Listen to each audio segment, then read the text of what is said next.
আমাদের সঙ্গে কিছুক্ষণের মধ্যে যুক্ত হবেন জাতীয় পার্টির মহাসচিব ব্যারিস্টার শামীম হায়দার পাটোয়ারি। ব্যারিস্টার আসাদুজ্জামান ফুয়াদ, আপনার কাছ থেকে একটু, আপনারা ঐক্যমত্য কমিশনে জুলাই সনদ নিয়ে কথা হচ্ছে বলে শুরু করবার আগেও কথা হচ্ছিল আপনার সাথে, জুলাই সনদের আসলে কোন অবস্থায় আছে আপনার কাছ থেকে একটু জানতে চাই। যদি সবশেষ যতটুকু জানি বলি যে এনসিপি এবং জামাত সেটি নিয়ে সন্তুষ্ট না, একমত না, বিএনপি মোটামুটি একমত, এই হচ্ছে খবর পাচ্ছি। আপনাদের অবস্থান কি, আপনাদের মতামত কি, সেটাও একটু জানতে চাই। ধন্যবাদ। জুলাই সনদের একটা খসড়া আমাদেরকে গত কয়েকদিন আগে দিয়েছে ঐকমত্য কমিশন থেকে, এবং আমাদের কিছু কনসার্ন আছে সেখানে। সনদে যে ইন্ট্রোটা দিয়েছে আমরা বোধ করছি যে ওই ইন্ট্রোতে আমাদের গণ অভ্যুত্থানের যে অ্যাসপিরেশন, আমাদের এই মাটির শত শত বছরের যে লড়াই, এইটা আরেকটু মানে আসা দরকার আর কি। সেটা পুরো সাইজ যেটা আছে এই সাইজের থেকে আরো ছোট করেও সেটা নিয়ে আসা সম্ভব, এবং আমাদের তরফ থেকে আমরা একটা অ্যামেন্ডেড ইন্ট্রো বলেছি আর কি। দ্বিতীয় জায়গা হচ্ছে আপনার কতগুলো মানে বৈধতার প্রশ্ন আছে, যে জুলাই সনদটা কবে থেকে কার্যকর হচ্ছে বলে ধরে নেওয়া হবে। দ্বিতীয়ত হচ্ছে জুলাই সনদের স্ট্যাটাস কি, এটা কি একটা জাতীয় ওয়াদা, রাজনৈতিক দলগুলো মিলে সবাই জাতির কাছে একটা ওয়াদা করছে, না আসলে এটার একটা আইনি বাধ্যবাধকতা থাকতে হবে? যদি আইনি বাধ্যবাধকতা তৈরি করতে হয় তাহলে সেটা কি প্রসেসে তৈরি হতে পারে, এবং বাস্তবায়ন প্রক্রিয়া, বিশেষ করে যে বিষয়গুলোতে রাজনৈতিক দলগুলো ঐকমত্য হয়েছে সেই বাস্তবায়ন প্রক্রিয়াটা কি আমরা 2 বছর অথবা আগামী সংসদে পিছায় দিব, না সেটা এখন থেকেই বাস্তবায়ন হওয়া শুরু হতে পারে? এই প্রশ্নগুলোর আলাপ তুলতে হবে আর কি। তো জুলাই সনদের যে খসড়া আছে এইটা কোনো এজেন্ডাভুক্ত আলোচনাতে আজকে ছিল না। একাধিক রাজনৈতিক দল আজকে পয়েন্ট অফ অর্ডারে দাঁড়িয়ে তারা বলেছেন যে জুলাই সনদের শুধু সাবস্টেন্স নিয়ে কথা বললে হচ্ছে না, বরং এটার প্রসেস, বাধ্যবাধকতা কিভাবে বাস্তবায়ন হবে সেই প্রসেস গুলো নিয়েও আমাদেরকে আলাপ তুলতে হবে। তো কমিশনের পক্ষ থেকে আপনার ডক্টর আলী রিয়াজ বলেছেন তাহলে আমরা এটা এজেন্ডাভুক্ত করে আলোচনা করব। তো আজকে এই বিষয়ে কোনো আলোচনা আসলে হয়নি। তার মানে এখনো আলাপ বাকি, জুলাই সনদের বিষয়ে এখনো আলাপ বাকি, যতটুকু বুঝতে পারছি। তাহলে আসলে জুলাই সনদ দিয়ে যা দেখলাম, ব্যারিস্টার ফুয়াদ যদি একটু শুরু থেকে সামারি করি, শুরুতে জানলাম ঘোষণাপত্র দিয়ে দেবে, এনসিপি দেবে, সেটা গত বছরের 31শে ডিসেম্বর দেওয়ার কথা। তার আগে সরকার বলেছিল সরকার দেবে না, তারপরে যখন ঘোষণাপত্র দিতে যাচ্ছে তখন বললো সরকার দেবে। এনসিপি 15 কার্যদিবস তখন ঠিক করে দিল, বৈষম্য বিরোধী ছাত্ররা 15 কার্যদিবস, মানে দুঃখিত 15 জানুয়ারির মধ্যে, সেটা হলো না। তারপরে সরকার বললো 30 কার্যদিবসের মধ্যে দেবে, সেটা হলো না। তারপর সরকার বললো জুলাইয়ের মধ্যে দেবে, সেটাও তাহলে হচ্ছে না। হবে তো? আমার মনে হয় এখানে বিষয় আসলে দুইটা। আপনি ঘোষণাপত্রের কথা যেটা বলছেন আর সনদ, দুটা ডিফারেন্ট জিনিস। আপনার দর্শকদের জন্য বলছি যে ঘোষণাপত্রটা হচ্ছে যে একটা আকাঙ্ক্ষার জায়গা, যে আসলে আমি একটা কেমন বাংলাদেশ চাই, গণ অভ্যুত্থানের আকাঙ্ক্ষা কি ছিল, আমার 71-এর মুক্তির লড়াইতে কি বলা ছিল, 47-এ কি ছিল, শত শত বছরের আমার যে মুক্তির লড়াই, সেই লড়াইয়ের অভিজ্ঞতা থেকে আমি আসলে কেমন বাংলাদেশ চাই, সেই আকাঙ্ক্ষার কথাটা হচ্ছে এখানে লেখা থাকবে গণ অভ্যুত্থান পর্যন্ত গত বছর। আর এই আকাঙ্ক্ষার বাস্তবায়ন গুলো রাষ্ট্রের কি কি কাঠামোর মধ্য দিয়ে আমি অর্জন করতে চাই সেটা হচ্ছে আপনার সনদে লেখা থাকবে। যেমন ধরেন আমি একটা আকাঙ্ক্ষা চাই, আমার আকাঙ্ক্ষাটা হলো একটা বৈষম্যবিহীন বাংলাদেশ চাই। এখন বৈষম্যহীন বাংলাদেশটা আমি কিভাবে অ্যাচিভ করব? যদি আমার সেখানে নারী পুরুষের প্রতিনিধিত্ব না থাকে, যদি নারীরা প্রচুর পরিমাণে পিছিয়ে থাকে সংসদে এবং গুরুত্বপূর্ণ জায়গায়, তাহলে বৈষম্যহীন বাংলাদেশ গড়া সম্ভব হবে কিনা?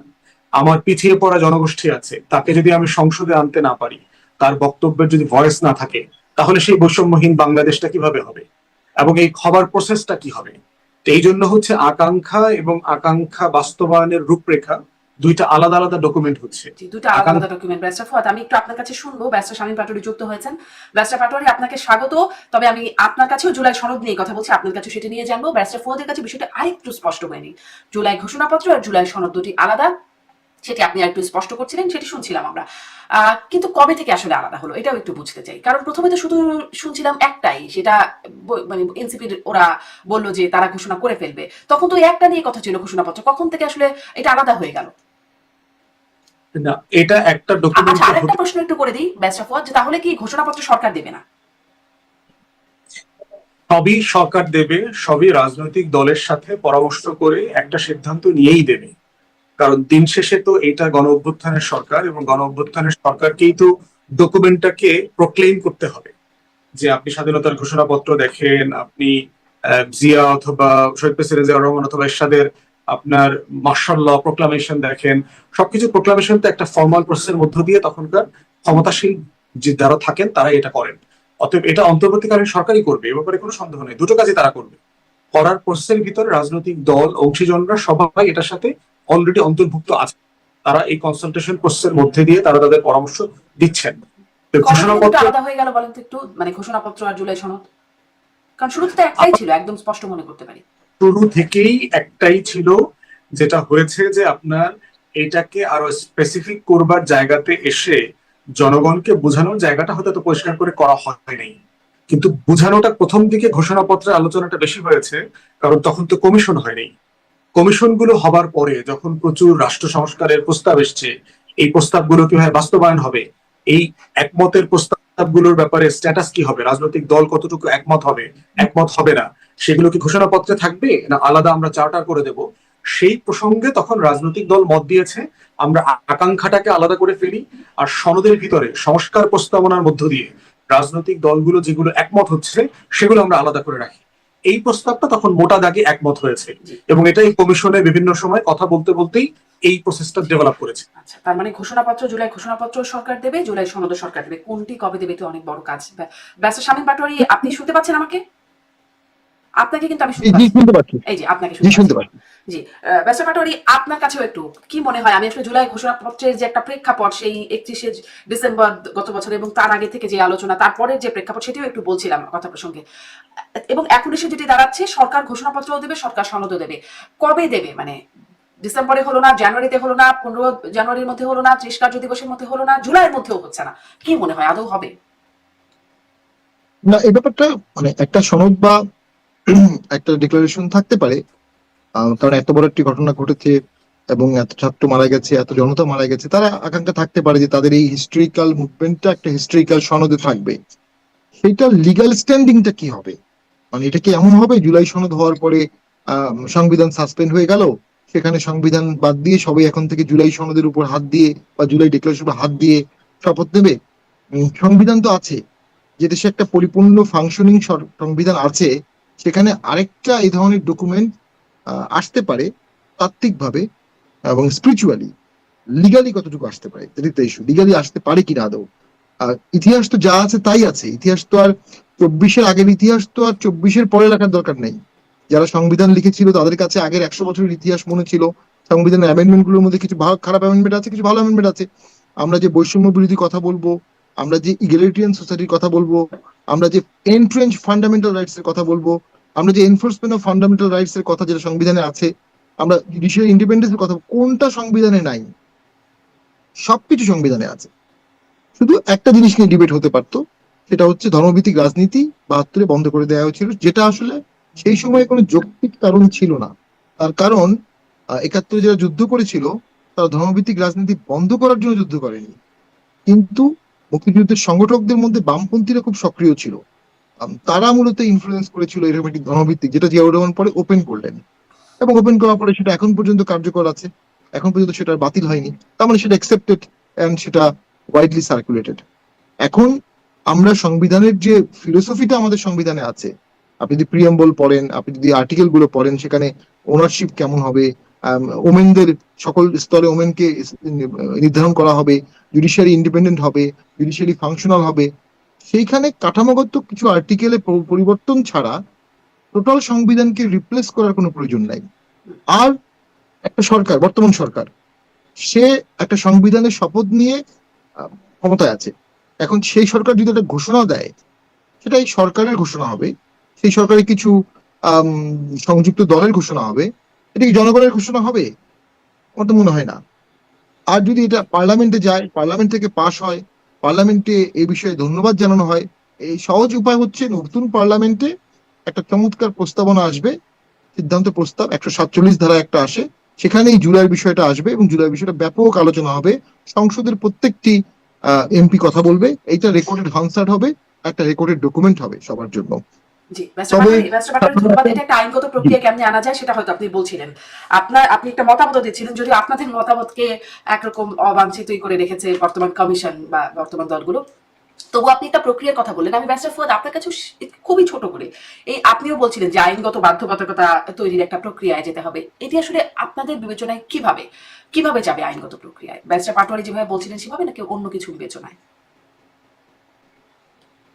দেখেন, প্রয়োজনীয়তার আলোচনাটা আসলে শামীম ভাইয়া বুঝবেন না আর কি, কারণ ওনারা তো একটা ফ্যাসিস্ট রেজিমের কে লেজিটিমাইজ করেছেন গত 16 বছর থেকে।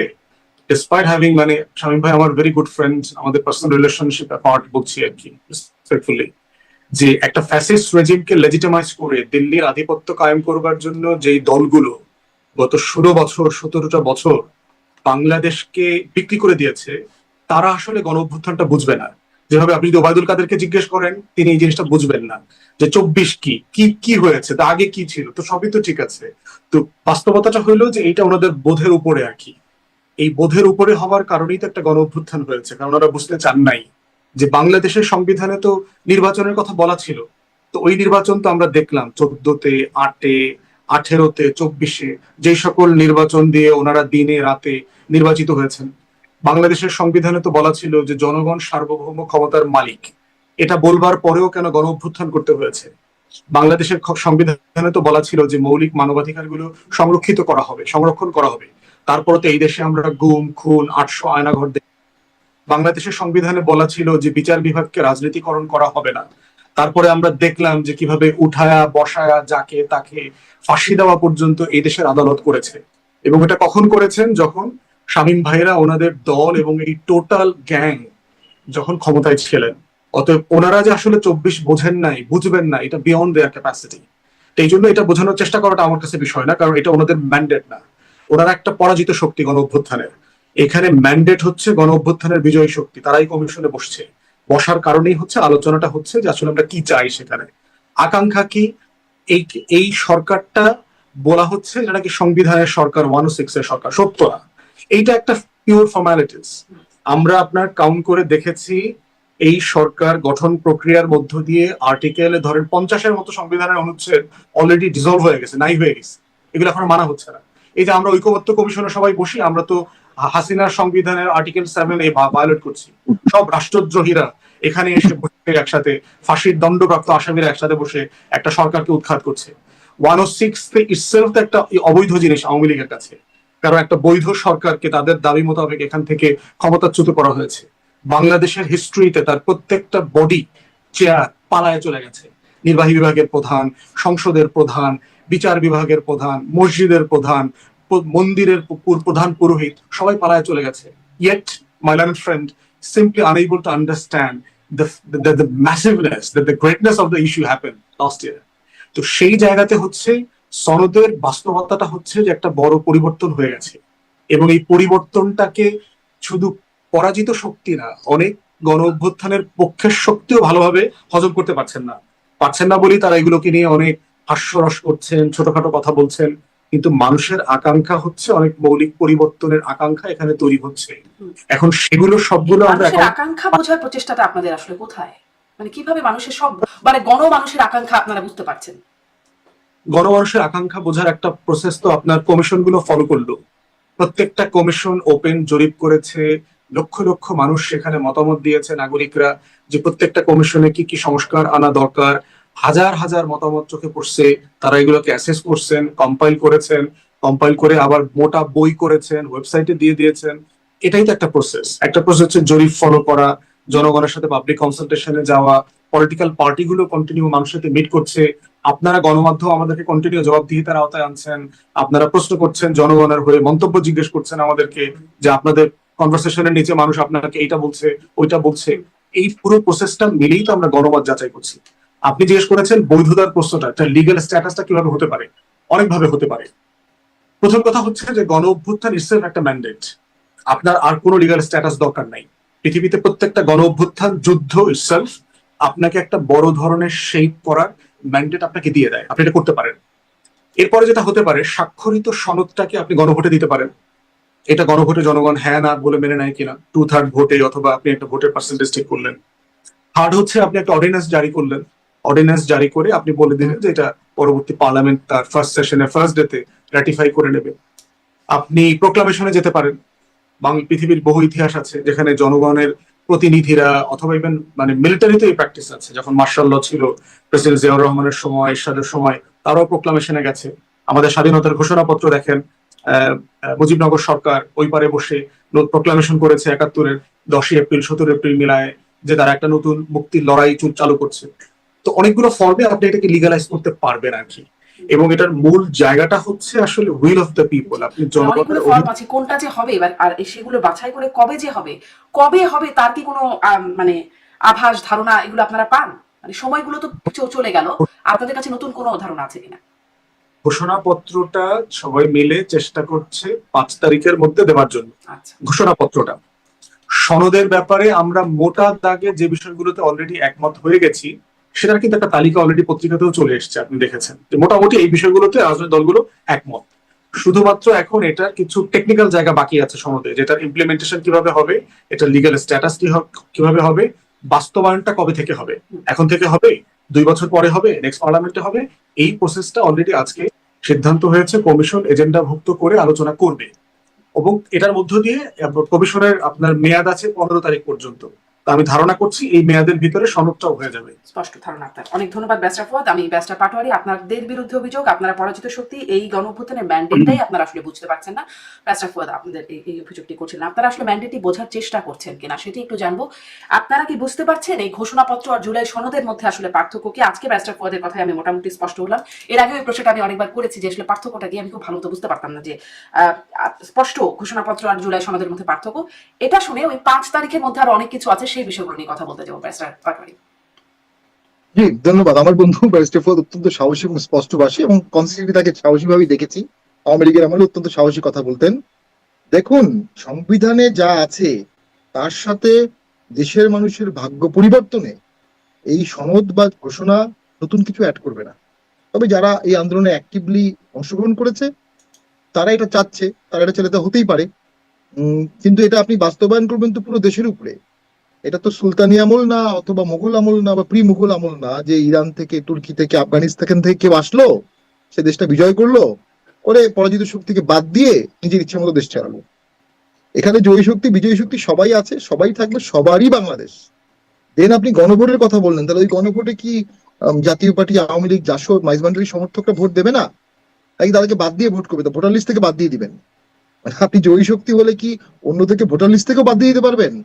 আলোচনা ঐক্যমত কমিশন, সেখানে আপনি বড় বড় অনেকগুলো দলকে ডাকছেন না, ইনক্লুড করছেন না। জুলাই সনদ বা ঘোষণা তো প্রথমেই ঐক্যের চির ধরে গেছে। ম্যান্ডেট আছে, বিপ্লব একটা ম্যান্ডেট দেবে, অবশ্যই দেবে। সেই ম্যান্ডেটটারও তো একটা সীমাবদ্ধতা আছে। ম্যান্ডেট থাকলেও সরকার তো সংবিধানের আন্ডারেই শপথ নিয়েছে, কিছু ব্যত্যয় সংবিধানের হচ্ছে, কন্টিনিউয়াসলি হচ্ছে, এটা হওয়াটাই স্বাভাবিক।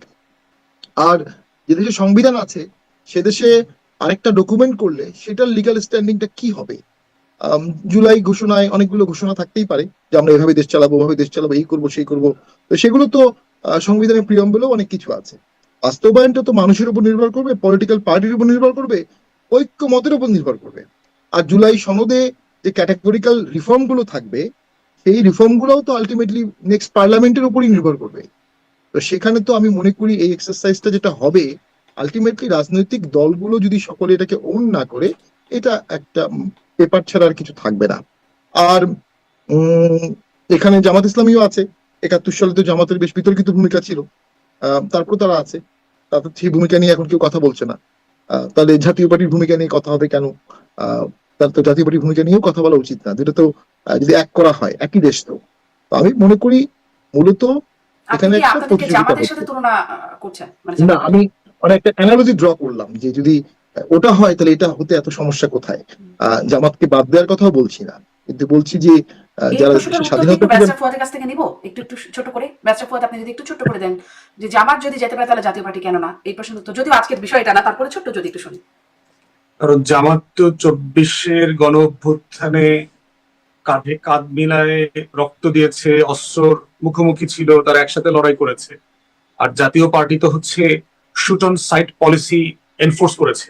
গণভবনে আপনার মনে থাকার কথা যে 18 তারিখ রাতে 14 দল মিলে যৌথ বাহিনী ডিপ্লয় করা, দেখা মাত্র গুলের আদেশ, ইন্টারনেট শাটডাউন করা, গণহত্যার প্রত্যেকটা অপরাধ যা আওয়ামী লীগের বিরুদ্ধে আমরা বলছি, তার প্রত্যেকটার সাথে এখতিয়ার মাত্রার পার্থক্য সাপেক্ষে জাতীয় পার্টি এবং প্রত্যেকটা দল জড়িত।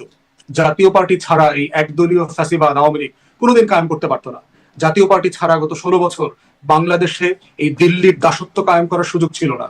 জাতীয় পার্টি ছাড়া 4টা নির্বাচন ইঞ্জিনিয়ারিং করে ক্ষমতায় থাকা আওয়ামী লীগের পক্ষে সম্ভব হতো না। অতএব জাতীয় পার্টি গত 16 বছরে বাংলাদেশের যা ক্ষতি করেছে, জামাত মজলুম ছিল। আপনি জামাতের রাজনীতির সাথে আমি একমত না, জামাতের একত্তরের ভূমিকা নিয়ে আপনি অবশ্যই প্রশ্ন তুলতে পারবেন, কিন্তু গত 17-18 বছর জামাত এই দেশে নুন পরিমাণ ক্ষতি করে নাই। তার হাজার হাজার ছেলে মেয়েরা শহীদ হয়েছে এই দেশের জন্য লড়াই করতে গিয়ে, গণতন্ত্রের মানে জন্য। এখন সামনের দিকে আগানো হবে 17-18 বছরের আমি কথা একটু শুনছি। এটা জবাব দিতে চাচ্ছি যে মানে বাংলাদেশটা কি 18 বছরের নাকি 60 বছরের? আপনার জুলাই সনদটা কি 18 বছরের জন্য নাকি মানে পুরো বাংলাদেশকে নিয়ে? তো ইতিহাসটাও তো ভাগ হয়ে যাচ্ছে, কম্পার্টমেন্ট হয়ে যাচ্ছে। 18 তারিখে যে মিটিং হয়েছিল ওখানে জাতীয় পার্টি ছিল না, ওই মিটিং এ জাতীয় পার্টিকে ডাকা হয়েছিল প্রাইম মিনিস্টারের গণভবনে, সেখানে জাতীয় পার্টি অফিসিয়ালি বলেছে এই রক্তের উপর দিয়ে আমরা কোনো মিটিং এ যাব না।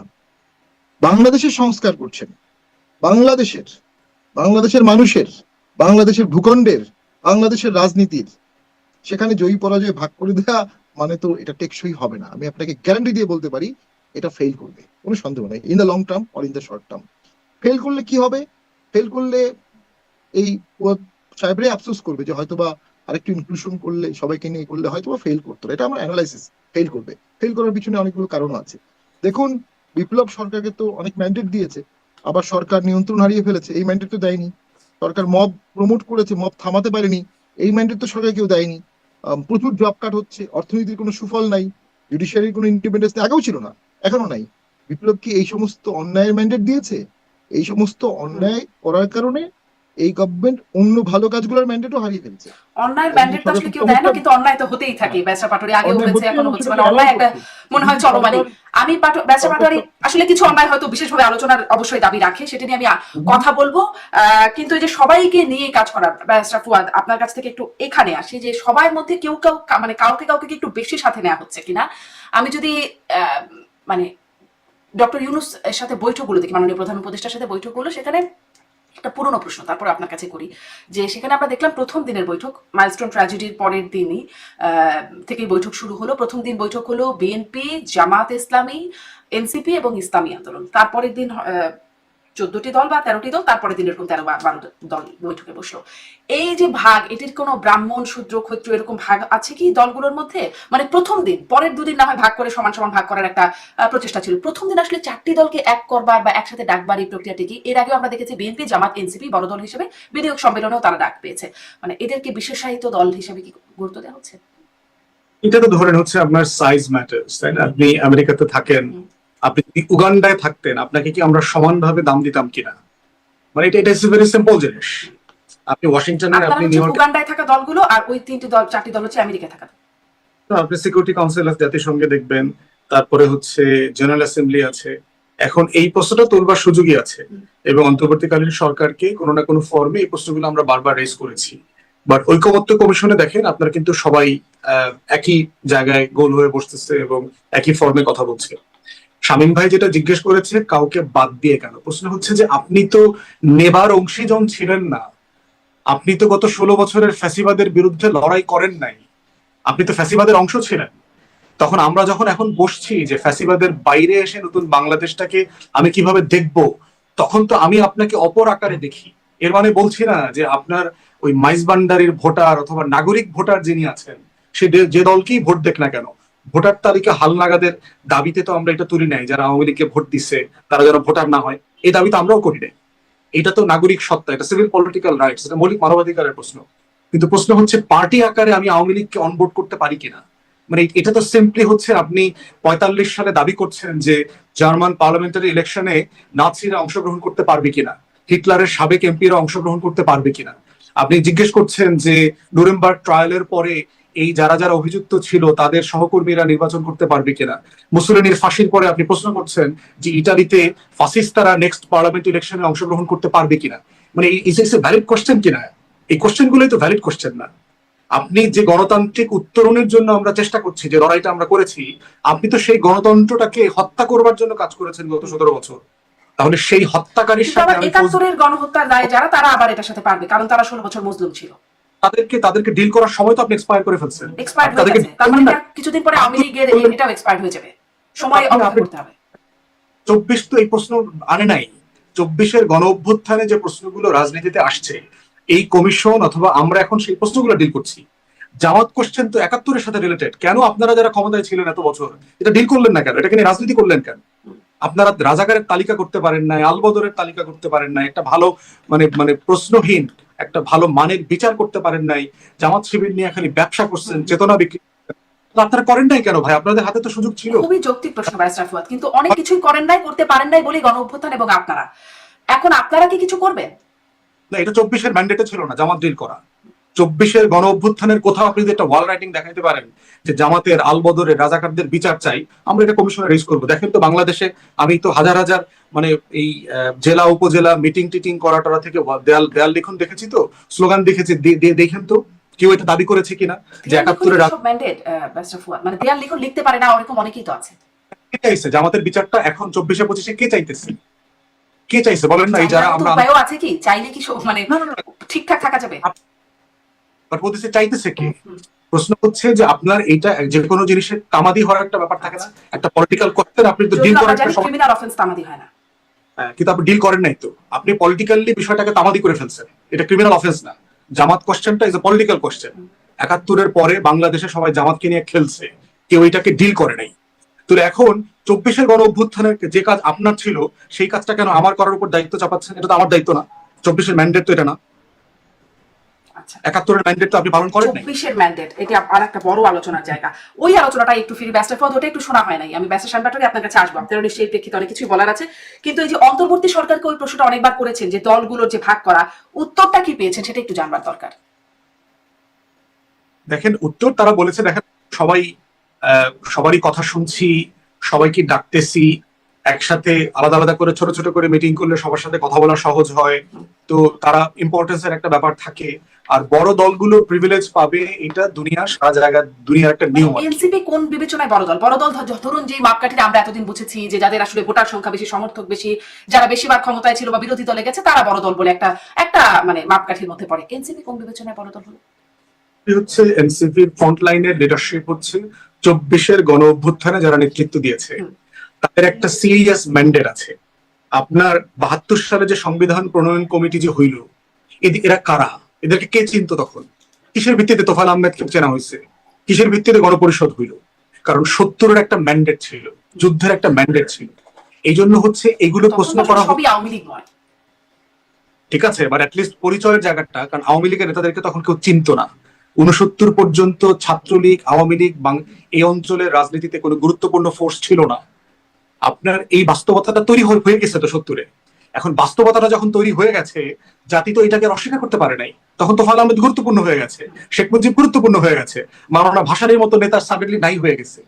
তো সেই বাস্তবতাটা হচ্ছে যে গণ অভ্যুত্থানে ফ্রন্ট লাইনে লিডারশিপ দেওয়া ছেলেরা যখন দল করেছে, তরুণদের একাংশ যখন এই দলের সাথে কাজ করছে, তারা পদযাত্রা করছে, সারা দেশে যেভাবে ঢল নামছে, কোনোভাবেই তাদের এই কন্ট্রিবিউশনটাকে ছোট করে দেখবার সুযোগ নাই। তারা তাদের ম্যান্ডেট নিয়ে এখানে আসছে। এই ম্যান্ডেটটা রাজনৈতিক দলের ম্যান্ডেটের থেকে কোনো অংশে ছোট না। তার কনস্টিটিউয়েন্সি আচ্ছা স্পষ্ট আপনার এখানে, মানে তার মধ্যে আবার ইসলামী আন্দোলনও এখানে চলে আসলো, এর মধ্যে চলে আসলো। যদিও ইসলামী আন্দোলনের সাথে জামায়াতের একটা ঐক্যের কথা আছে, যোগের কথা আছে, মানে তারাও এর মধ্যে চলে আসলো। এর পরের অংশে একটু এইটাও যদি একটু ছোট্ট করে যোগ করে বলে দেন। ব্যারিস্টার শামীম পাটোয়ারী, আপনার কাছে আপনার অনেকগুলো আলোচনা হলো, আপনার যদি কোনো মন্তব্য থাকে ছোট করে সেটি জানবো। এবং নাহিদ ইসলাম বলে রেখেছেন জুলাই সনদের উপর ভিত্তি করেই হবে সামনে নির্বাচন। সামনে নির্বাচনও কি আসলে একটু মানে অনিশ্চিত হয়ে যাচ্ছে কি না? জি, প্রথম হচ্ছে 71 আর 24 কিভাবে এক হয় in terms of magnitude, in terms of স্বাধীনতা, in terms of genocide, in terms of rape. নতুন একটা ম্যাপ আসছে, এটা তো মানে কোনোভাবেই কম্পেয়ার যোগ্যই না, কোনোভাবেই হবে না। 24-24-এর মতো, 71-71-এর মতো। 71 একটা নতুন ভূখণ্ড পেয়েছে। যদিও মাননীয় আইন উপদেষ্টা আসিফ নজরুল তিনি বলেছেন যে 71 পরে আবার কারেক্ট কোনোভাবেই এটা হতে পারে না। তো আমাদের এখানে তো আসলে আমাদের এখানে কিছু লোকের ন্যারেটিভস আছে, তারা 71-কে মন থেকে ওন করতে পারে না, কিন্তু মুখে বলতে পারে না পলিটিক্যাল কারণে। তো তখন 71-এর কাউন্টার ন্যারেটিভস হিসেবে 24-কে দাঁড়া করানো যায় কিনা, 17ই এপ্রিলের ডিক্লারেশনের কাউন্টার একটা ডিক্লারেশন দেওয়া যায় কিনা, ঠিক এই জিনিসগুলো হচ্ছে, মানে এগুলো একটা সফল হবে বলে মনে হয় না দীর্ঘমেয়াদে। তো 71-এ মহান মুক্তিযুদ্ধ হয়েছিল, 1 কোটি লোক রিফিউজি ছিল। এবার কত লোক রিফিউজি ছিল? প্র্যাকটিক্যালি অনেক লোক মারা গেছে, অনেক লোক গুম হয়েছে। কিন্তু আসলে ওই আমরা অবশ্যই গুম, খুন, হত্যা এগুলোকে অবশ্যই ওন করি এবং এগুলোকে আমরা ডিজোন করি এবং সমালোচনা করেছি। একাত্তরের সাথে এটাকে কম্পেয়ার করে 71কে ছোট করা হয়ে যাবে। 24কে কেউ ছোট করবে না, কিন্তু 24কে যখন 71-এর সাথে কম্পেয়ার করা হবে তখন ব্যাপারটা অনেক ক্ষেত্রেই আমি মনে করি ঠিক কমেন্সুরেট হবে না। একইভাবে ফ্যাসিস্ট পার্টি মুসলিনির যেটা ছিল বা হিটলারের নাৎসি পার্টি ছিল, ওইটার ম্যাগনিচিউডের সাথেও এটা তুলনা করা যাবে না। ভিত্তি কোনো সংখ্যা না, ভিত্তি কোনো সংখ্যা দিয়ে হতে পারে না। কিন্তু মানে কনসেন্ট্রেশন ক্যাম্প, দেশের পর দেশ অ্যাটাক করে ফেলা, পুরো ইউরোপ তছনছ করে ফেলেছে হিটলার, টোটালি ইংল্যান্ড ছাড়া টোটাল ইউরোপ দখল করে ফেলেছিল। মুসলিমিও তাই করেছিল। সেটার সাথে আমরা এখন কিভাবে একটা দল আমাদের ঘটনাটাকে কম্পেয়ার করবো কিভাবে? যারা ভিকটিম তারা অবশ্যই কম্পেয়ার করবে ন্যাচারালি, কিন্তু ম্যাগনিচিউড ইমপ্লিকেশন দিয়ে এ দুটো কি একসাথে যায়? এটা যায় না, কোনোভাবেই যাওয়া উচিত না। ওটা রেফারেন্সটা এখানে আসবে না, এটা রেফারেন্স এটার মতো হবে। এখন বিপ্লবে যারা অগ্রণী ভূমিকা পালন করেছে তারা একটা রোল প্লে করবে অবশ্যই। কতটুকু প্লে করবে এবং কতটুকু প্লে করে দেশের কি উপকার হচ্ছে, আমি তো খোলা চোখে তাদের ভূমিকা পালন করায় এই মুহূর্তে দেশের কোনো উপকার এখন পর্যন্ত দেখতে পেলাম না। দেশও ভালো চলছে না, ভবিষ্যতে ভালো চলছে না। আর যেটা বলবো যে আওয়ামী লীগের অনেক দোষ আছে, কই বিচার তো করতে পারলো না সরকার এখন পর্যন্ত। বিচার কিন্তু করে ফেলা উচিত ছিল, এত তাড়াতাড়ি কি আর বিচার খুবই চলমান, এখন গতিটা খুব স্লো। তো সেখানেও সরকার একটা ঠিকই এটা রাজনীতি করছে যে বিচার হবে না, সো ইলেকশন পিছিয়ে দাও। ইলেকশন পিছানো যায় কিনা ডাইমেনশন তৈরির জন্য। তো আমি তো মনে করি যে অবশ্যই একটা শ্বেতপত্র তো হতে পারতো। বিচার শেষ করে তো কখনো নির্বাচন সম্ভব না, তাহলে তো বছর বছর সময় লাগবে, মানে হয়তো দশকের পর না, অবশ্যই সেটা সম্ভব না। হ্যাঁ, মানে 1 বছরে যে পরিমাণ প্রোগ্রেস হয়েছে তাতে বিচার শেষ হতে আরো 10 বছর লাগার কথা। তো পুরো জিনিসটার মধ্যে একটা স্বচ্ছতার অভাব আছে, এবং দেশের স্বার্থ রক্ষা কোথায় হবে এটা অনেক ম্যাচুরিটির বিষয়। যেই বঙ্গবন্ধু 17 বছর জেলে ছিলেন, পাকিস্তান আর্মি তাকে জেলে রেখেছিল, উনি তো এসেই সাধারণ ক্ষমা ঘোষণা করলেন। উনি এসে ওয়াইসির মেম্বার হওয়ার জন্য পাগল হয়ে গেলেন, পাগল হয়ে গেছিলেন প্র্যাকটিক্যালি। আমেরিকার সাথে সম্পর্ক রিবিল্ড করার জন্য খন্দকার মোশতাককে আবার মন্ত্রী বানালেন, যে খন্দকার মোশতাককে তাজউদ্দিন সাহেব বাদ দিয়ে দিয়েছিল, এবং পাকিস্তানের সাথে সম্পর্ক করলেন। ওয়াইসি বললো তুমি পাকিস্তানের সাথে সম্পর্ক করো, তা নাহলে আমরা তোমাকে ওয়াইসি দিব না। তো কেন করেছিলেন? দেশের স্বার্থে করেছিলেন। এখনো দেশের স্বার্থই চিন্তা করতে হবে। আমরা মনে করি বিজয়ী শক্তি যারা নিজেদেরকে মনে করছে, তারা যদি দেশটা ভাগ করে দেশ চালাতে চায়, বাকিদেরকে সুযোগ দিবে না, বাকিদেরকে অ্যালাউ করবে না, তো বাকিরা এইটা তো আগেও একরকম ভাগ করাই ছিল ব্যারিস্টার পাটোয়ারি, মানে আমাদের দেশটা আসলে দুই ভাগেই ভাগ করা ছিল, আগেও ভাগ করা ছিল, আগেও এই শক্তিগুলো দেশ চালানোর কাজে আসলে ভাগ পেত না। আগেরটাই যদি রিপিট হয় তাহলে পরিবর্তনটা কি হলো? সেই প্রশ্নটা বারবারই হচ্ছে। ওই জিনিসটা তো পরিবর্তন হবে যদি আমরা আগের মতো, আগেরটাও যদি স্বৈরাচার হয়, একনায়কতন্ত্র হয়, এখনটাও যদি স্বৈরাচার হয়, একনায়কতন্ত্র হয়, তাহলে পার্থক্যটা কোথায় হলো? পুরো জিনিসটা তো প্রসেসের ব্যাপার। যখন বহুদলীয় মত থাকবে, সকলে ভোটে অংশগ্রহণ করবে, সকলে পার্টিসিপেট করে একটা পার্টিসিপেটরি পার্লামেন্ট হবে, তখন কেউ স্বৈরাচার হতে পারবে না। আর আপনি যদি কিছু দলকে ধন্যবাদ আপনাকে। আসলে মানে গণঅভ্যুত্থান যেহেতু অনেক বেশি পার্থক্য আমরা দেখতে চাই, কিন্তু সেই জায়গায় হিসাবটা মেলাতে পারি না হয়তো। ব্যারিস্টার ফুয়াদ, তাহলে ওই যে প্রশ্নটা আমি করছিলাম যে নির্বাচনও কি ঝুলে যাবে কিনা, কারণ জুলাই সনদের উপর ভিত্তি করে নির্বাচন বলছেন নাহিদ ইসলাম। আবার সেই যে বৈঠকে, সবশেষ যে বৈঠক ডক্টর ইউনূসের সাথে দলগুলোর বৈঠকে 4-5 দিনের মধ্যে বা কয়েকদিনের মধ্যে ভোটের দিন ঘোষণা করা হবে, পরে প্রধান উপদেষ্টা প্রেস উইং বেরিয়ে মানে এরকম কোনো বিবৃতি দিল না, এবং পরবর্তীতে আলোচনাতেও বলছেন এরকম কোনো আলোচনা নাকি হয়ই নাই, কিন্তু পার্টিগুলো সুনির্দিষ্টভাবে, একজন মোস্তফা জামাল তো বলছেন ক্যাটেগরিক্যালি, তিনি শব্দটি উচ্চারণ করছেন, ববি হাজাদের সাথে কথা হচ্ছিল, তিনিও বলছিলেন যে একদম ফরমাল আলোচনার টেবিলে সুনির্দিষ্টভাবে এটা প্রেস উইং থেকেই বলা হয়েছে যে 5 আগস্টের মধ্যে, এবং তারা একসাথে বলেছেন, একজন ছোট করে বলেন না আর কি, একসাথে প্রেস উইং এর পক্ষ থেকে বলা হয়েছে। প্রশ্ন ছিল ডক্টর ইউনূসের কাছে, প্রেস উইং থেকে একসাথে বলা হয়েছে যে 5 আগস্টের মধ্যেই নির্বাচনের তারিখ ঘোষণা করা হবে, পরে সেখান থেকে সরকারের যেন কোনো রকম সরে সরে যাওয়া। এটা কেন হচ্ছে? নির্বাচন আরো ঝুলে যাওয়ার সম্ভাবনা? না, আমি সেটা মনে করছি না। নির্বাচন ঝুলে যাবে সেরকম কোনো সম্ভাবনা আমি দেখতে পাচ্ছি না, প্র্যাকটিক্যালি পসিবলও না। এবং সরকারের মধ্যে ন্যূনতম আমি এটার ব্যাপারে কোনো আগ্রহ দেখতে পাচ্ছি না যে কোনোভাবে তারা এই মানে টার্মটাকে এক্সটেন্ড করবে অথবা কোনো সিচুয়েশন ক্রিয়েট করবে, সেটা বোধ করছি না। বরং হচ্ছে যে পলিটিক্যাল পার্টি তার নিজস্ব রাজনীতি করে, এনসিপি তার নিজস্ব পলিটিক্স করতেছে, বিএনপি তার নিজস্ব পলিটিক্স করছে, এবং যার যার এজেন্ডা মোতাবেক সে তো পলিটিক্যাল রেটরিক ইউজ করবে যে এটা চাই ওটা চাই, এবং এটা পলিটিক্স এর ভিতরে আমি কোনো সমস্যা দেখতে পাচ্ছি না। গুরুত্বপূর্ণ অনুষঙ্গ হচ্ছে যে আপনার নির্বাচনের ব্যাপারে ঐক্যমত আছে কিনা। সব দল এই ব্যাপারে কনসেনসাস হয়ে গেছে যে নির্বাচনই হচ্ছে একমাত্র এক্সিট রুট, এবং নির্বাচনটা কখন হবে লার্জলি সব পলিটিক্যাল পার্টি ফিল করছে ফেব্রুয়ারি, মার্চ, এপ্রিলের ভিতর নির্বাচন হয়ে যাবে। এর ভিতরে আমি আসলে ন্যূনতম কোনো আশঙ্কা দেখতে পাচ্ছি না। এখন আশঙ্কা হচ্ছে ধরেন যদি এরকম কোনো সিচুয়েশন আসে যেখানে আমাদের শত্রুরা যারা আছে দেশে এবং বিদেশে, তারা এমন কোনো সিচুয়েশন ক্রিয়েট করছে যে প্রফেসর ইউনূসকে ক্ষমতা ছেড়ে দিতে হচ্ছে। এখানে প্রচুর ষড়যন্ত্র হচ্ছে। এখানে যদি 111-এর মতো একটা সিচুয়েশন তৈরি হয়, অন্তর্বর্তীকালীন সরকারকে ক্ষমতাচ্যুত করবার চেষ্টা করা হয়, সেরকম যদি কিছু হয় সেটার দায়িত্ব তো অথবা ইনফরমেশন তো আমরা এখন বলতে পারবো না। তবে এখন অ্যাজ ইট গোস এইরকম কোনো বাস্তবতা আমি দেখতে পাচ্ছি না। নির্বাচনের গতিতে হয়ে যাবে। ইভেন সকল পর্যায়ে আমরা দেখতে পাচ্ছি আমলাতন্ত্র, নির্বাচন কমিশন, আইন শৃঙ্খলা বাহিনী সব জায়গাতে ডিসেম্বরকে সামনে রেখে তারা অফিসিয়ালি প্রিপারেশন শুরু করেছে এবং তারা কাজ করে যাচ্ছে। সরকারের ইনস্ট্রাকশনও তাই। মিটিং এর ডেটের ব্যাপারে তাহলে যেটা বলতে গেলে মানে সময় বলতে গেলে এত পিছু টান কেন এসে যায়? মানে 4-5 দিন বা 5 আগস্টের মধ্যে সময় বলবে, বলা হলো, তারপর সেখান থেকে একটা পিছ টান কেন সরকার? আপনার বোন ইউনিভার্সিটিতে সেকেন্ড ইয়ারে পড়ে, বিয়ের বয়স হয়ে গেছে, এখনই দিন তারিখ বলে দিতে হবে? মানে এটা এটা এটা এটা কিন্তু আবদারটা কিরকম? আবদারটাই তো আনরিজনেবল। পৃথিবীতে আপনার আমাদের মতো থার্ড ওয়ার্ল্ড আমার দেশে বোনের বিয়ের সাথে কি এই বিষয়টা যায়? নির্বাচন জনমানুষের আকাঙ্ক্ষার সাথে যায় কি আসলে কম্পারিজনটা? পার্টির আবদার গুলো দেখে আমার কাছে তাই মনে হইতেছে যে বিয়ের দিন দেয় না কেন? আমি এত ভালোবাসি যারে, তাকে তার দিন তারিখটা ঘোষণা করতেছেন না কেন?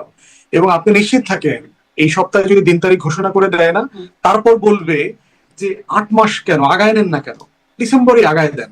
এরপরে দেখবেন আগায় আর আবার একটা একটা কনভারসেশন শুরু হবে। এই কনভারসেশন গুলো পরিকল্পিতভাবে করা হচ্ছে। একটা মানুষ পারসিস্টেন্টলি একই কথা বলে যাচ্ছে আপনার যে আগামী ডিসেম্বর থেকে জুনের ভিতর নির্বাচনটা হবে। উনি এটাকে আরো স্পেসিফিক করে এপ্রিল করে দিলেন। তারেক রহমানের সাথে বৈঠকে ওয়াদা দিলেন সম্ভব হলে ফেব্রুয়ারিতেও করা যেতে পারে। এরপরেও দিন দেন মানে ধরেন 12ই ফেব্রুয়ারি ঘোষণা করলে এরপরে কি হবে? এটা বদলানো যাবে না। যদি কারো মাথায় দুষ্ট চিন্তা থাকে, চিন্তা করেন যে আমি একটা বদমাইশি করবো ডিসেম্বরে, একটা প্যাস লাগাবো, প্যাস ট্যাস লাগায় টাগায় কেওয়াস লাগায় টাগায় দিয়ে আমি এটাকে এক্সটেন্ড করব, সেটাকে দিন তারিখ ঘোষণা করে করতে পারবে না? তাহলে মানে বিষয়টা তো একটা অযৌক্তিক আলোচনা। মানে আপনি আমাদের মতো একটা দেশে আপনি 8 মাস আগে শিডিউল ঘোষণা করবেন, এটা কিভাবে সম্ভব? এটা কখন হয়েছে? বদমাইশি করতে পারে বা প্যাচ লাগানোর চেষ্টা কি কেউ করতে পারে বলে আপনি দেখেন? করছে না। এবং এইটা করার ব্যাপারে কোনো ম্যান্ডেট নাই, কোনো সাপোর্টও নাই, পলিটিক্যাল পার্টিগুলোর মধ্যেও নাই, দেশের মানুষের মধ্যেও নাই। কিন্তু প্রায় তো শুনি পলিটিক্যাল পার্টিগুলোর মধ্যে যে এরকম পরিস্থিতি হলে কিভাবে নির্বাচন হবে সেটি একটা কনসিস্টেন্টলি এফোর্ট দেখতে পাচ্ছি আপনার অন্তর্বর্তীকালীন সরকারকে আন্ডারমাইন করা, ইউনুসকে আন্ডারমাইন করা, অসম্মানিত করা, এবং এগুলো পুরোটাকে আমি অপ্রয়োজনীয় মনে করি। রাদার দেন আমাদের আলোচনাটা আসলে সমস্যা ফোকাস থাকা দরকার। ব্যারিস্টার পাটোয়ারি, আপনি মনে করেন কিনা নির্বাচন অনুষ্ঠানটা মানে নির্বাচন আয়োজনটা এই যেমন যে এই বক্তব্য যে জুলাই সনদের উপর ভিত্তি করে নির্বাচন, জুলাই সনদটাও এখন আসলে ঠিক মতো হয়ে উঠছে না, যদিও ব্যারিস্টার ফুয়াদ ধারণা করছেন যে খুব শীঘ্রই একটা সময় বলছেন যে তার মধ্যে হবে, মনে হয় কিনা যে নির্বাচন কোনো অনিশ্চয়তার মধ্যে পড়ে যাবে? আর ওই যে ওই বক্তব্যগুলো পরিস্থিতি এমন হলে নির্বাচন কিভাবে হবে তার কোনো প্রভাব বা ওই ধরনের ঘটনার কোনো প্রভাব আসলে নির্বাচনে পড়বে কিনা? ইলেকশন তো একটা বিশাল যজ্ঞ, 18 লক্ষ সরকারি কর্মচারীকে সেখানে এঙ্গেজ করতে হয় একদম টোটালি। সেই যজ্ঞের আমি কোনো আলামত দেখছি না। হঠাৎ করে দেখলাম যে একটা দল বের হয়ে বললো যে 2-3 দিনের মধ্যেই নির্বাচনের তারিখ দেওয়া হবে। সেটা কিভাবে? 8 মাস আগে তো নির্বাচনের তারিখ দেওয়ার কোনো কারণ দেখি না। অর্থাৎ সেখানে কোনো একটা শেকিনেস আসছিল, চট করে বলে দিল যে আমি একটা ইলেকশনের ডেট দিয়ে দিব, ডোন্ট ডিস্টার্ব মি, কোনো একটা পক্ষকে ঠান্ডা করে দেওয়া হলো। কিন্তু একটু জিজ্ঞাসা করবো একটা কথা, যে আলামত কেন দেখছেন না? আমরা তো দেখলাম প্রধান উপদেষ্টা নির্দেশনা দিলেন, প্রেস সচিব সেটা বললেন যে আইন শৃঙ্খলা বাহিনী মানে পুলিশ এবং সেনাবাহিনীর মধ্যে সমন্বয় বাড়ানোর কথা বললেন, কতজন পুলিশকে ট্রেন করা হবে কত দিনের মধ্যে, সেনাবাহিনী ম্যাজিস্ট্রেসি পাওয়ার না, তখন স্ট্রাইকিং ফোর্স হিসেবে থাকবে, এই বিষয়গুলো তো শুনলাম। এগুলো কি আলামত না? যজ্ঞ দেখেন না? দেশটাকে তো নিয়ন্ত্রণে আনতে হবে। যে দেশে মব হয়, যে দেশে ট্রাফিক জ্যাম কন্ট্রোল করতে পারে না যে সরকার, যে দেশে সরকার মানুষের নিরাপত্তা দিতে পারছে না, তো সেক্ষেত্রে ভোটার এবং প্রার্থীর নিরাপত্তা কিভাবে দিবে? এবং আমি যেটা আমার অভিজ্ঞতায় জানি, নমিনেশন পাওয়ার পরে প্রার্থীরা সম্পূর্ণ পাগল হয়ে যাবে জয়ী হওয়ার জন্য, এবং তারা তখন কোনো অনেকেই ল মানবে না, অনেকেই ইউজ অফ ফোর্স করবে। সেখান থেকে অন্য দলের প্রার্থীকে বা ভোটারদের বা নিরীহ লোকদের রক্ষা করবে কে? এই রক্ষা করার মতো একটা স্টেটম্যানশিপ তো গড়ে ওঠেনি 10 মাসে। এবং এই স্টেটম্যানশিপটা গড়ে না ওঠার কোনো যৌক্তিক কারণ নাই যদি কোনো অসৎ উদ্দেশ্য না থাকে। সেই অসৎ উদ্দেশ্যটা কাদের? যারা খুব কমফোর্টেবল আছে, দেশ চালাচ্ছে, কিন্তু ভোট তাদের প্রয়োজন নাই। সেটার মধ্যে এনসিপি আছে, আরো 2-1টি দল আছে, জামাতে খুব কমফোর্টেবল। তো তারা ভোট হলেও ভালো, ভোট না হলেও ভালো। এই যে ভোট না করে দেশটা চালাবে, এটার ম্যান্ডেট তারা একটা টাইম পর্যন্ত পেয়েছে, যেহেতু একটা আন্দোলন হয়েছে, বিপ্লব হয়েছে। কিন্তু অর্থনীতির কি হবে? পার্লামেন্টের কি হবে? একটা পার্লামেন্ট তো লাগবে এক সময়। যত দেরি হবে আমার মনে হয় তত এখানে হচপচ হবে, কোনো সন্দেহ নাই। এবং মোস্ট ইম্পর্টেন্টলি বর্তমানে ডক্টর ইউনূস স্যার জগৎ বিখ্যাত অর্থনীতিবিদ হতে পারেন, আমার ব্যক্তিগত অভিমত উনি ভোটের জন্য প্রস্তুত না, নানা কারণে। প্রথম হচ্ছে ওনার স্ট্রেংথের জায়গাটা দেশের মধ্যে এই মুহূর্তে জামাত, এবি পার্টি, এনসিপি, যারা খুব একটা ভোটে আগ্রহী না ন্যাচারালি, এবং ভোটে তারা অনেকেই হয়তো বা অনেক ভালো করবে না, এখন যেমন দেশ চালাচ্ছে পুরোপুরি, সেই ম্যান্ডেট তো ভোটের মাধ্যমে পাবে না। তো তাদের কাছে ভোটের ম্যান্ডেটের থেকে present mandate much more preferable, because তাদের জনপ্রিয়তার থেকে তারা বেশি ক্ষমতা এক্সারসাইজ করার সুযোগ পাচ্ছে প্রেজেন্ট স্ট্যাটাস কোতে। সেক্ষেত্রে তাদের জন্য স্ট্যাটাস কেউ ভালো, 2026-এর ফেব্রুয়ারি না হয়ে 27-এর ফেব্রুয়ারি হলেও তাদের কোনো অসুবিধা নেই। দেশ তো নিমজ্জিত হয়ে যাচ্ছে, দেশ তো আর টিকছে না, ফ্যাক্টরি বন্ধ হয়ে যাচ্ছে, ইকোনমি খারাপ হচ্ছে, জব কাট হচ্ছে, প্রপার্টি লেভেল বাড়ছে, এবং সেটা নিয়ে তাদের কোনো অডিট নেই। তাদের অডিটটা হচ্ছে আমি এখন ম্যান্ডেটে আছি, ভোটে গেলে আমার ম্যান্ডেট কমে যাবে, আমি কেন জেনে শুনে কম ম্যান্ডেটের পথে পা বাড়াবো, এটাই হচ্ছে কি প্রবলেম। তাহলে তারা কি ডেমোক্রেসিতে বিশ্বাস করে? যদি ডেমোক্রেসিতে তারা বিশ্বাস করে তাহলে তারা তো ওই পথেই হাঁটতো। So, যেটা আমাদেরকে গালি দেওয়া হয় বা অন্যদেরকে দেওয়া হয়, তার থেকে তো এনাদের মেন্টালিটি কোনো ডিফারেন্স নাই। যে কোনো ভাবে ক্ষমতা এক্সারসাইজ করা, যে কোনো ভাবে ক্ষমতায় থাকা, এবং দুর্নীতিও করা। দুর্নীতি হচ্ছে। রিয়াদ নামে একটা ছেলে 50 লক্ষ টাকা নিয়েছে, ওর ফিগারের যে অবস্থা, ও তো 50 লক্ষ টাকার ব্যাগ বইতে পারবে না। তো কোত্থেকে ও 50 লক্ষ টাকা নিল, আর ওকে 50 টাকা দিল কেন একজন সাবেক এমপি? কারণ তার পিছনে রতি মহারথী আছে। সেই রতি মহারথীরাই চাচ্ছে ইলেকশন না হোক। তাদের জন্য ডক্টর ইউনূস আলাভোলা মানুষ, দার্শনিক কথা বলবে, তাকে সামনে রেখে এখানে অনেক চুরি করার সুযোগ আছে, এই চুরি অনেক করার চাঁদাবাজি জায়গায় আমি করার সুযোগ আছে, একটু ব্যারিস্টার ফুয়াদের কাছ থেকে শুনবো, আমার অনেক সময় নিয়োগ শেষ। দেওয়ার সুযোগ আছে। ব্যারিস্টার পাটোয়ারি, প্রত্যেকটা ধন্যবাদ। জিনিসই কিন্তু, এগুলো কোন জিনিস আমি বলবো 24-এর সাথে যাচ্ছে, এবং 24-এর অনেকেই এটা করছে। জি, এগুলো নিশ্চয়ই 24 সাথে যাচ্ছে, এটা কেউ বলবেন না, কিন্তু মানে এই বিষয়গুলো ব্যারিস্টার ফুয়াদ আপনি আসলে কিভাবে দেখেন? খুব ঘন ঘন আসলে গণঅভ্যুত্থানের যারা শক্তি, পক্ষের শক্তি বা লিডিং ফোর্স, তাদের বিরুদ্ধে এই অভিযোগগুলো এখন আসছে, এবং বিশেষ করে উপদেষ্টাদের বিরুদ্ধে। আমরা তো শুনেছি পিতার প্রভাবে পুত্র অনেক প্রভাবিত হয়, এখন থেকে পুত্রের প্রভাবে পিতারা মানে অনেক শক্তিশালী হয়ে উঠছে, এরকম অভিযোগ, এরকম প্রতিবেদন আসছে। আসিফ মাহমুদের বাবা, তার বেপরোয়া, তার মানে ভয়ের রাজত্ব কায়েম করা নিয়ে বাংলাদেশের যে প্রতিবেদন, নাহিদ ইসলামের বাবার তারও অপকর্ম নিয়ে বেশ অভিযোগ আছে। গণঅভ্যুত্থানের পক্ষের শক্তি যারা, তারাই এগুলো নিয়ে সাংবাদিকরা কথা বলছেন, বা অ্যাক্টিভিস্ট যারা ছিলেন তারা এটা রিপোর্ট প্রকাশ করছেন। এগুলো নিয়ে কি কোনো ব্যবস্থা আসলে হবে, নাকি তারা সরকারে আছেন, আগে যেরকম সরকারে যারা থাকেন তাদের 7 খুন মাফ হয়ে যায়, এটাও মাফ হয়ে যায়? দেখেন, অন্তর্বর্তীকালীন সরকার তো ফেরেশতারা চালাচ্ছে না। এটা তো এই বাংলার মাটি কাদা খায়া, এই সমাজের টাউটপাড়ি বাটপাড়ি অসভ্যতার মধ্য দিয়ে যারা বড় হয়েছে, এরাই তো দেশটা চালায়।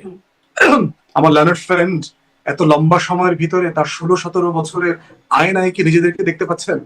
যে 17টা বছরে কিভাবে এই রাষ্ট্রের প্রত্যেকটা প্রতিষ্ঠানকে ভেঙে দেওয়া হয়েছে। উনি অর্থনীতির কথা কারেক্টলি বলেছেন যে অর্থনীতি খুব ভালো না, কিন্তু প্রশ্ন হচ্ছে এটা ভালো না হওয়ার পিছনে কি কারণ? এই যে 16টা বছর রাষ্ট্রের প্রত্যেকটা ইনস্টিটিউশনকে ফ্লট করে দিয়েছে। বাংলাদেশের প্রত্যেকটা ব্যাংক, 40+ ব্যাংক রেড জোনে চলে গেছে। $234 বিলিয়ন তো মানে মানে পিস অফ আইসবার্গ আর কি, কাইন্ড অফ। তো সেই জায়গাতে ওনারা দেখতে পাচ্ছে কিনা যে দেশে কোনো প্রতিষ্ঠান নাই। আপনি শুধু বলছেন যে পুলিশ ফাংশন করছে না, কারেক্ট, কেন করছে না? এই 60% পুলিশ তো আওয়ামী লীগের রিক্রুট। তাদেরকে আপনি আনপ্রফেশনালি ব্যবহার করেছেন, তাদেরকে ব্যক্তিগত কাজে, দলীয় কাজে লাঠিয়ালি করাইছেন। এখন তো সে প্রফেশনালি কাজ করতে পারে না। সে এবিএম খায়রুল হককে আরো কত বড় চার্জে দিতে পারতো, সেটা না দিয়ে একটা খুনের মামলার আসামি বানাইছে। মানে এই যে বাটপারি কাজগুলো করতেছে পুলিশ, কারণ সে তো প্রফেশনালি কাজ করতে জানে না। তারা কি নিজেদের আয়নায় দেখতে পাইছে যে আপনার এগুলোতে আসলে খুব বিতর্ক করার কিছু নাই ব্যারিস্টার ফুয়াদ, এগুলোতে খুব বিতর্ক করার কিছু নাই। এগুলো হয়েছে বলেই একটা গণঅভ্যুত্থান, কিন্তু এগুলোর ফলে এখন আসিফ মাহমুদের বাবার বিরুদ্ধে যে অভিযোগ উঠছে, নাহিদ ইসলামের বাবার বিরুদ্ধে যে অভিযোগ উঠছে, মানে এই অভিযোগগুলোর যে ঘটনা, সেগুলো কি জায়েজ হয় কোনোভাবে? মানে সেগুলোর বিরুদ্ধে ব্যবস্থা কই? না না, মোটেও না, মোটেও না। প্রশ্ন হচ্ছে এটা বলার জন্য আলাপ করবার পরিবেশ বাংলাদেশে আছে কিনা। আছে। গণমাধ্যমে আলাপ হচ্ছে কিনা এগুলো নিয়ে, সোশ্যাল মিডিয়াতে আলাপ হচ্ছে কিনা, কাউকে ডিজিটাল সিকিউরিটি একটা মামলা দেওয়া হয়েছে কিনা, কাউকে ধরে নেওয়া হয়েছে কিনা, কোন সাংবাদিককে টকশো বন্ধ করে দেওয়া হয়েছে কিনা, শামীম ভাইকে আজকে রাতে বাসায় রেড দিবে কিনা, না দিচ্ছে না তো। প্রশ্ন হচ্ছে এই শিফট গুলো প্রাতিষ্ঠানিক করতে রাষ্ট্রকে যে পরিমাণে স্ট্রেংথেন হওয়া লাগে ইনস্টিটিউশন, আমার কোন ইনস্টিটিউশন ফাংশন করছে না। আমি হাইকোর্ট নিয়ে, সুপ্রিম কোর্ট নিয়ে কথা বলেছি, শামীম ভাই প্র্যাকটিস করেন, একই রকম মাস্তানি চলতেছে প্রত্যেকটা কোর্টে। সিম্পলি আইনজীবীদের ব্যানার পরিবর্তন হয়েছে, একই রকম গুন্ডামি করতেছে। বড় বড় আওয়ামী লীগের বিগ কোম্পানির দায়িত্বকে কোন কোন উকিল নেবেন, এটা নিয়ে ঝগড়াঝাটি হচ্ছে, মারামারি হচ্ছে। আমলারা, মানে হেন কোনো দুর্নীতি নাই, সিন্ডিকেট নাই যেগুলো সচিবালয় হচ্ছে না। তারপর প্রশ্ন হচ্ছে, অন্তর্বর্তীকালীন সরকার 10 মাসে এই টোটাল একটা ডেভেল সিস্টেমকে কিভাবে ফেরেশতাদের সিস্টেমে পরিণত করবে বলেন? এটা প্র্যাকটিক্যাল না তো, একই লোক তো। আমার প্রশ্নটা হচ্ছে পুরো সিস্টেমকে তো অন্তর্বর্তী সরকার আসলে 10 মাস কেন অনেক বড় সময় আসলে ঠিক করার জন্য একটা সময় দরকার, বা সময়ের সাথে সাথে অপকর্মও বাড়তে থাকে, নানান রকম বিষয় আছে। কিন্তু যারা এই গণঅভ্যুত্থানের স্টেক হোল্ডার, যারা উপদেষ্টা, যারা ক্ষমতায় আছেন, তাদের দ্বারা যে ক্ষমতার প্রভাব খাটিয়ে আসিফ মাহমুদের বাবা নিশ্চয়ই 5ই আগস্টের আগে এই পাওয়ার এক্সারসাইজ করতে পারতেন না, বা নাহিদ ইসলামের বাবা পারতেন না, রিয়াদ পারতো না। এই যে ক্ষমতায় যাওয়ার সাথে সাথে বা ক্ষমতা বান ফিল করার সাথে সাথে তারা যে অপকর্মগুলো শুরু করে, এটা তো আসলে আগের 17 বছরের ব্যাপার না। এইখানটা এই বিষয়ে কোথায় বিচার, বা এই বিষয়ে কি ব্যাখ্যা? আমরা 12 করেছি যখন আসিফের এপিএস, স্বাস্থ্য উপদেষ্টার এপিএস রা ব্যাপক দুর্নীতি করছে বলে অভিযোগ এসছে। আমরা তাদের ব্যাপারকে কিন্তু বারবার প্রেসে বলেছি, দুদককে রেফার করে দেওয়া দরকার, ফৌজদারি অপরাধ সংগঠিত হয়েছে কিনা সেটা দেখা দরকার। এখন দেখেন, আসিফের বাবা একটা ট্রেড লাইসেন্স করেছে, এইটা ফ্যাকচুয়ালি কারেক্ট। এই ট্রেড লাইসেন্স দিয়ে তার ছেলের ক্ষমতাকে ব্যবহার করে সে কোনো কাজ নিয়েছে কিনা এই ব্যাপারে আমি জানি না, আমি দেখি নাই। বলা হচ্ছে নাহিদের বাবা বিএনপি রাজনীতি করতেন, তিনি এখন অফিস টফিস নিয়েছেন, বিভিন্ন জায়গায় মক্কেল দেখেন। তো মক্কেল দেখার মধ্য দিয়ে ক্ষমতার অপব্যবহারটা কোথায় হয়েছে এটা তো আমাকে জানতে হবে। মানে প্রশ্ন হচ্ছে, যদি অপরাধ হয়ে থাকে আমি তো চাই এটা বিচার হোক, কিন্তু প্রশ্ন হচ্ছে যে একটা বায়বীয় অভিযোগ দিয়ে যদি কাউকে ডিমিন করা হয়, ডিমোনাইজ করা হয়, সেটা তো জাস্টিফাইড হবে না। কিন্তু প্রশ্ন হচ্ছে কেউ যে বিচারের ঊর্ধ্বে না, আইনের ঊর্ধ্বে না, এই ব্যাপারে নতুন বাংলাদেশে আমরা কম্প্রোমাইজ করবার জন্য প্রস্তুত না। যত পাওয়ারফুল লোক হোক, আমরা সবাইকে সমালোচনা করতে চাই। ফুয়াদ, আপনাকে ধন্যবাদ। আসলে বায়বীয় অভিযোগে আওয়ামী লীগের অনেক নেতারাও গ্রেপ্তার হয়ে আছেন। অভিযোগটা তদন্ত করা হচ্ছে কিনা, অভিযোগের ব্যাপারে আগানো হচ্ছে কিনা, এটা প্রমাণ আছে কিনা, কারণ অভিযোগগুলো তো খুব জলজলি অভিযোগ, মানে ঘটনাগুলোর ভিডিও ফুটেজ দিয়ে করা আছে, সেটাই আসলে এখন প্রশ্ন। সামনে এটার কি হয় সেটাও নিশ্চয়ই দেখবো। অনেক ধন্যবাদ, আজকের মতো শেষ করি। ব্যারিস্টার ফুয়াদ, অনেক ধন্যবাদ আপনাকে।